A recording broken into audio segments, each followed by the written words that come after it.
that now, under the Constitution, Hindus are actually discriminated against. And so you have the Articles 25 to 30 of the Constitution, where I think 30 is the most explicit, namely that says that the Christians and Muslims can have their schools, manage their schools, decide the recruitment of students, of professors, and especially the content of the curriculum. Whereas Hindus don't have this, except maybe if they're a totally private school, unsupported. But so generally Hindu schools have to bear a heavy burden. This was worsened by the Right to Education Act. Passed by the Congress government. Yes, passed by the Congress government. However, if I'm well informed, you can't really blame the Congress government for the inequality, because they simply decreed that schools have to take in 25% of non-paying pupils. And you can be in favor or not of this socialist measure, but at any rate, in principle, it counted for all schools. Then is the court that decided, but you see, Christian and Muslim schools are exempt from this. And so that's when the inequality starts. So here you can't really blame Congress, you can blame the Constitution.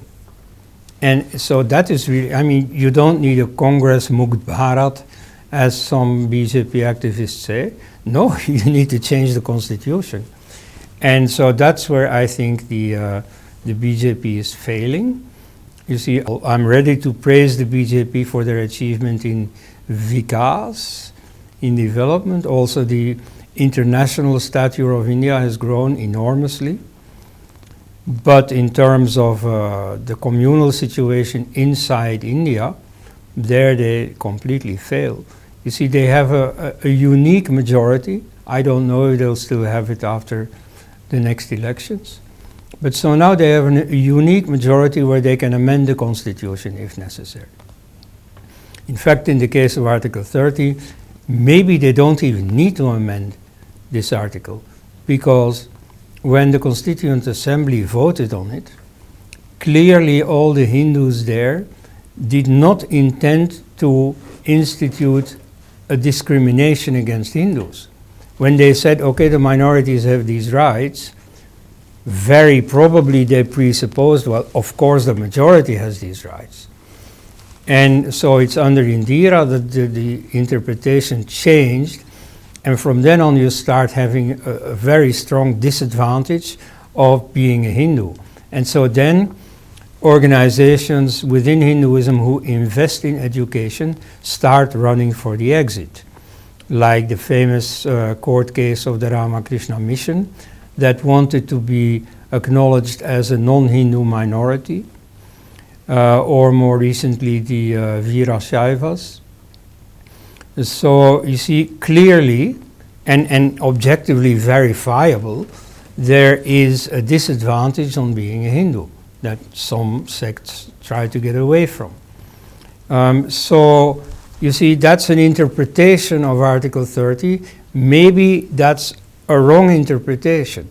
You see, so already 7 years ago, the BJP could have approached the Supreme Court for an authoritative interpretation of this article.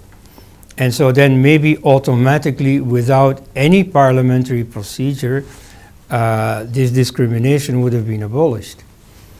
Alternatively, they can amend the Constitution, and it's easy to do. First of all, parliamentary speaking, it's, they have the required majority, or if they really need a 2/3 majority, well, it's a very easy issue to convince a few smaller parties of. Why? Because it's not in the name of Hindu Rashtra or something militant. No, it's just equality. It's just secularism.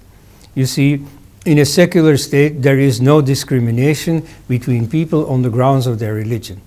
So in this case, there should be no discrimination against Hindus on the ground of religion.